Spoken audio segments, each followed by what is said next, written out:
Quando eu vi o primeiro, ele estava bem na minha frente. Um pouco para a esquerda e parado lá. Não parecia com um avião de jeito nenhum. Parecia forte demais, porque ele absorvia e tomava as cores de tudo à sua volta. Pela descrição dela, eu imagino que essa coisa foi bastante difícil de se ver. Essa descrição de um OVNI que parece se misturar à atmosfera é similar a outra visão aérea relatada em Paris, em 1994. Um capitão da Air France também vê um disco que ele disse desmaterializar diante de seus olhos. É uma segunda história de um OVNI que pode utilizar uma nova forma de tecnologia de ocultação? Mas a aparência do objeto por cima de Chicago não é sua única capacidade não convencional. Ele foi de 0 até Deus sabe que velocidade num instante. Ele apareceu, as pessoas se assustaram muito e outras gritaram mais ainda quando ele foi embora.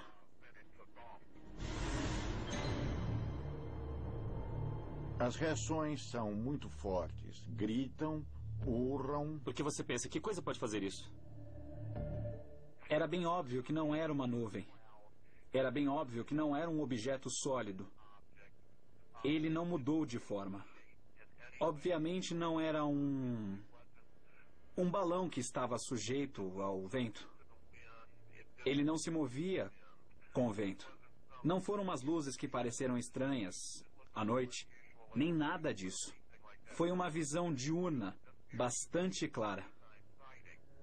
Isso foi oficialmente explicado como um fenômeno climático pela aviação civil, mas JH disse que não era uma nuvem, que não se movia como o vento, que não era um balão. Ela diz que era uma nave bastante sólida e estruturada. Sem dúvida nenhuma, essa mulher viu exatamente a mesma coisa que o pessoal da United viu. Ela descreve essencialmente uma nave estranha em forma de disco que voou e daí fez um furo nas nuvens. Eu acredito que eles viram a mesma coisa.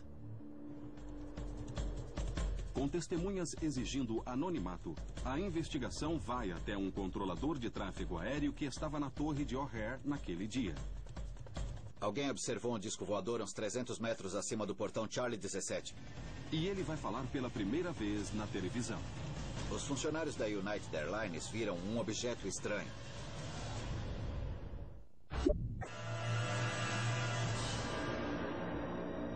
A equipe está em Chicago, investigando um suposto OVNI visto pelos funcionários da United Airlines em 7 de novembro de 2006. A aviação civil, alegando falta de evidências visuais ou no radar, se recusa a investigar. A United Airlines fez uma investigação interna e o repórter John Hilkevich confirma que eles proibiram os funcionários de falar em público a respeito.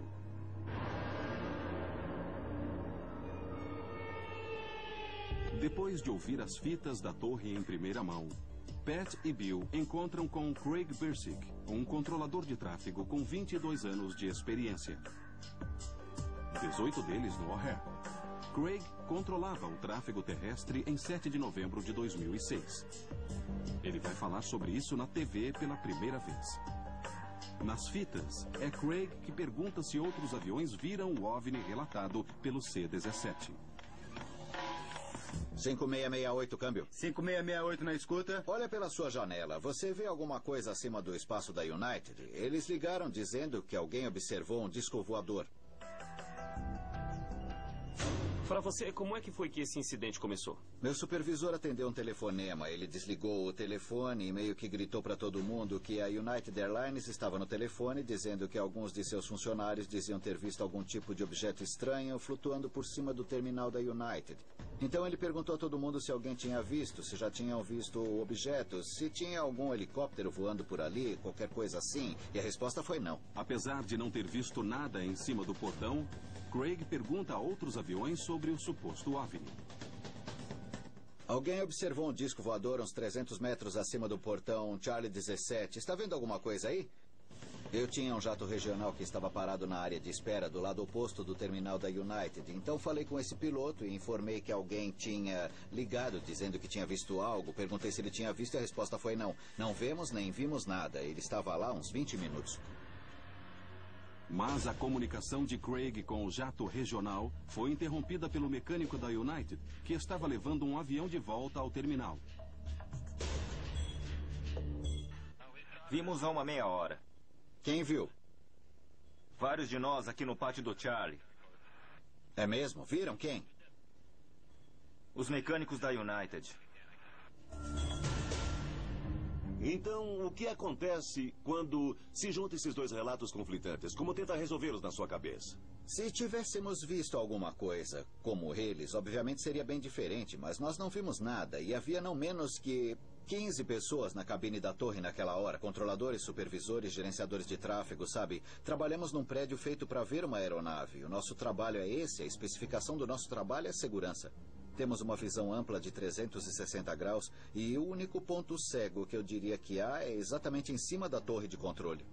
Mas, de acordo com o relatório do NERCAP sobre o incidente de O'Hare, há uma falha no projeto da torre. Baseado nos cálculos do NERCAP, um controlador de tráfego próximo ao console de frente para o portão C-17 teria uma visão vertical num arco de uns 30 graus antes de sua visão ser bloqueada pela parte de fora do teto e da moldura superior da janela. Ele só poderia ver até um máximo de 550 metros acima do nível do chão. Pode ter acontecido algo sério no aeroporto, já que esse objeto estava a aproximadamente 580 metros do chão, vocês não poderiam vê-lo da torre. O que diz disso? Isso não é verdade. O terminal da United fica diretamente em frente à torre de controle. Oposto ao terminal, há duas das principais pistas. Se ele estivesse flutuando por cima do terminal da United, teríamos visto. Eu sou curioso. Se você tivesse visto alguma coisa, o que teria feito? Pararíamos as decolagens e as aterrissagens, mandaríamos os aviões esperarem. Só que não vimos nada, não havia nada lá para investigar e não houve nenhum impacto na operação. Na opinião de Craig, a visão foi causada por um fenômeno climático. Não estou dizendo que não viram nada, mas o que viram deve ter sido algum tipo de reflexo provocado naturalmente. A noite começava a cair, tivemos asfalto molhado o dia todo, você tem aviões para todo lado, centenas de aviões com luzes. E o terminal da United é todo de vidro, tem reflexo demais. Eu sei que o Craig acredita que nada aconteceu, mas eu tive a chance de conversar com John Hilkevich, que esteve em terra conversando com as testemunhas. Elas são bastante confiáveis, eram pessoas experientes. Elas todas falam sobre algo que claramente era um objeto definido. Eu não sei como unir as duas opiniões.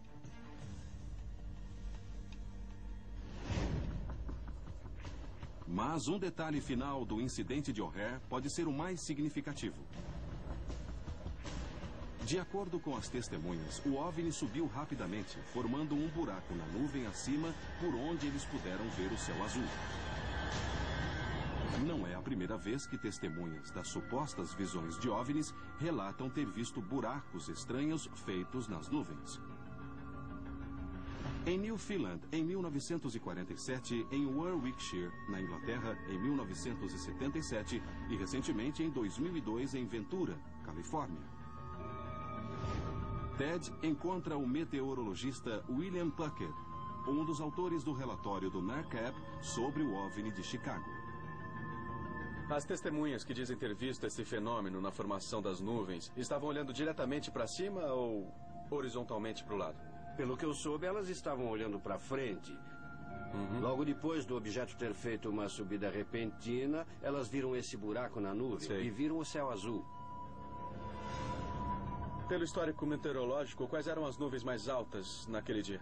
Pudemos determinar que as nuvens mais altas estavam aos 3.000 metros. Se o OVNI entrar nas nuvens a 580 metros e depois passar por elas até 3.000 metros, o buraco é de uns 2.400 metros de comprimento. Então está dizendo que temos esse buraco cilíndrico de 2.400 metros de altura. Que tipo de energia seria preciso para converter isso assim no ar? Essa quantidade de evaporação, em 1 ou 2 segundos, precisa de uma quantidade de energia astronômica. Por algumas estimativas, uns 100 megawatts de energia seriam necessários para gerar calor suficiente para criar um buraco desse tamanho. Comparando os motores de um 747, impulsionando a aeronave de umas 180 toneladas, rápidos